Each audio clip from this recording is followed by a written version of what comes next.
Good evening, I'm Brett Baer. The Russians are warning us off. Syria is promising chaos if we do it. But President Obama tonight is said to be considering a military response to the latest chemical weapons attacks in Syria. We have Fox team coverage tonight. Jennifer Griffin is at the Pentagon on some of the options for military action.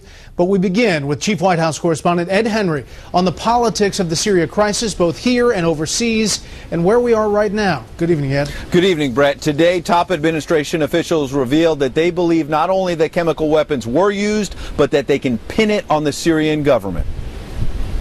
In stern comments hinting at U.S. military action, Secretary of State John Kerry flatly declared President Obama believes there must be accountability for the use of what he called the world's most heinous weapons. What we saw in Syria last week should shock the conscience of the world. It defies any code of morality. Let me be clear. The indiscriminate slaughter of civilians, the killing of women and children and innocent bystanders by chemical weapons is a moral obscenity. Kerry's strong response came as United Nations weapons inspectors were finally let into Syria. Yet snipers fired on one of the UN vehicles, an attack that Kerry noted further weakens the credibility of the inspections after Syrian dictator Bashar al-Assad blocked entry for 5 days. And the Secretary of State seemed to begin to make the legal case for U.S. military action, declaring the evidence against Assad is grounded in fact. There is a reason why President Obama has made clear to the Assad regime that this international norm cannot be violated without consequences. The president is under intense pressure to act after first sketching the red line on the use of chemical weapons at a news conference 1 year ago this month. And today, Republican Senator John McCain kept the heat on, noting that since last summer, Assad had already used chemical weapons on a smaller scale. Now here's the second time. Horrific. And if the United States stands by and doesn't take very serious action, not just launching some cruise missiles, then again our credibility in the world is diminished even more, if there's any left. Some military analysts like Anthony Cordesman at the Center for Strategic and International Studies warn the president has been agonizing over the wrong red line. Cordesman saying today, quote, the key challenge in Syria is scarcely to end the use of chemical weapons. The real challenge is some 120,000 dead, another 200,000 plus wounded, and as many as 20% of its 22.5 million people have been displaced inside the country or are living outside it as refugees. Now, spokesman Jay Carney responded today by saying that August 21st attack was a specific atrocity. That's the word he used, that violates international norms. He said there has to be a response, but he would not speculate on what that next step will be, Brett. Ed Henry live on the North Lawn. Ed, thank you. The Pentagon is said to be in a watch and wait mode tonight, and there are plenty of debates going on about just how strong a U.S. military response should be. National security correspondent Jennifer Griffin looks at the options. 4 U.S. Navy destroyers are now positioned in the eastern Mediterranean. The USS Gravely, USS Mahon, USS Barry, and USS Ramaj are awaiting orders off the coast of Syria and could launch Tomahawk missiles at regime targets at any time. The Pentagon is awaiting a decision by the president. If there is any action taken, it will be in concert with the international community and within the framework of legal justification.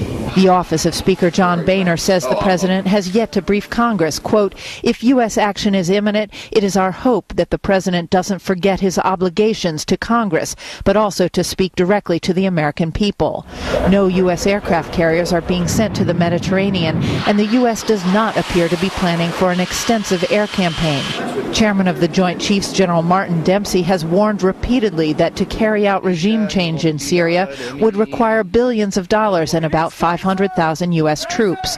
Analysts at the Institute for the Study of War say there are less costly options, estimating an initial strike would require just 3 U.S. Navy vessels and 24 U.S. Navy and Air Force jets to degrade Assad's 6 primary air bases. 2 of those airfields the Iranians and Russians use to resupply. We can take down all 6, plus the munitions and the fuel depot that's surrounded in the command and control system, and also kill the airplanes. Dramatically reduces air power, and he pays a huge price for the use of chemical weapons. A short time ago, Speaker Boehner spoke with a staffer at the White House regarding the situation in Syria, warning that if the president planned to use military action, he must have clearly defined objectives. Brett? Jennifer Griffin live at the Pentagon. Jennifer, thank you. Let's go more in depth now on the situation in Syria. Joining me tonight, Elizabeth Obagi, a senior research analyst at the Institute for the Study of War, where she focuses on Syrian politics and security. Elizabeth, thank you for being here. I know you're just back from Syria, your fifth trip, back just a few days ago. One of the big questions is, who are these rebel forces? I guess the thing that you say is that there are a bunch of different groups in this overall rebel forces group. Right, absolutely. I think one of the largest reasons that has prevented greater U.S. involvement in terms of Syria has been this idea that who are the opposition? And we have no idea who they are. It's a disparate, kind of fractious group that has little in common and little values that are in line with U.S. interests.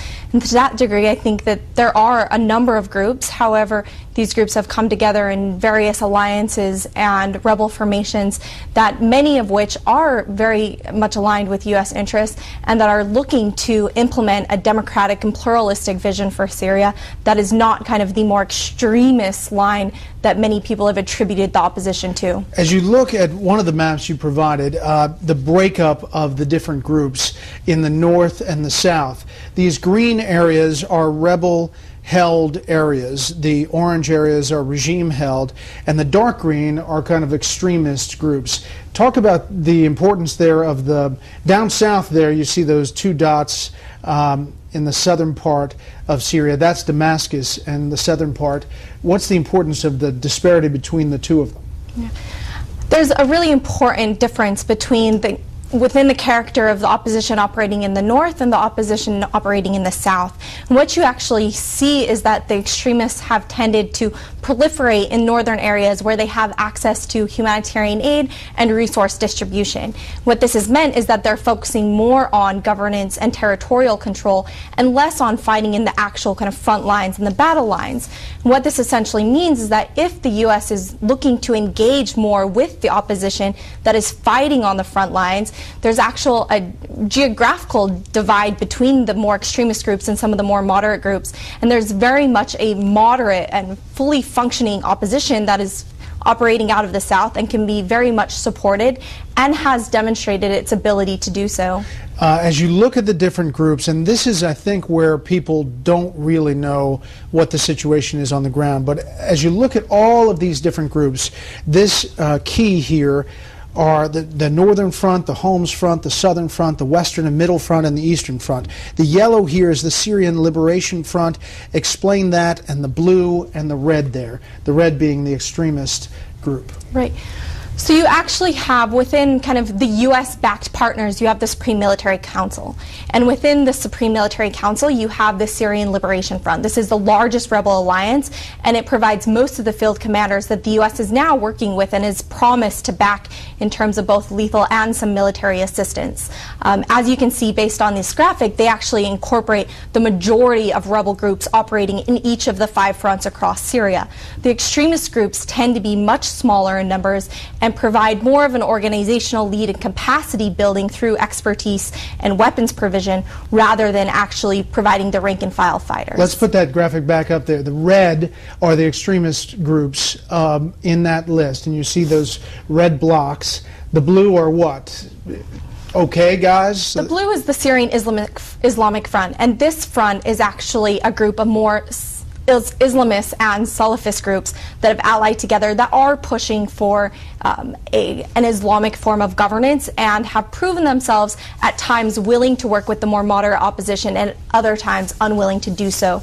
So these are kind of the groups that are on the fence right now, so to speak, but in many ways have shown that when the capacities behind the more moderate groups are more than willing to submit themselves to a general chain of command under those moderate forces. Okay, as you detail it, there are more good guy groups that the U.S. can work with, outnumbering the extremist elements by far. Right, absolutely. And I think that the point has been made in the press that either side, whether the regime or the rebels, there's really no side fighting for U.S. interests. And again, I think that what I've tried to show through this research and by traveling around with many of these rebel groups is that there are actually a majority of the opposition that would be aligned with U.S. interests. Okay, let's quickly take a look at Damascus and operations there. This map has the regime-held areas in green and the rebel-held areas in orange. Where the chemical weapons attack that they're now saying was definitively a chemical weapons attack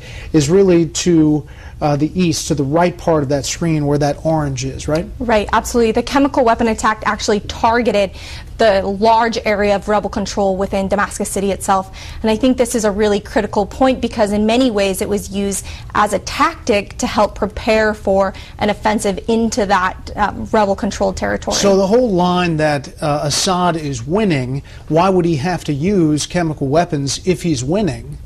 How do you answer that? My answer would be that Assad is not winning. I think that there's been an overemphasis on his victories in the Homs front, specifically in Homs province after Qusayr and the defeat of the major opposition in the city of Homs. But what that has meant is that the regime has left critical vulnerabilities across many other fronts, leaving opposition openings for the opposition in areas in Aleppo and specifically in Damascus. And quickly, if the United States does some action with a coalition that includes Tomahawk cruise missiles, perhaps it's not extensive.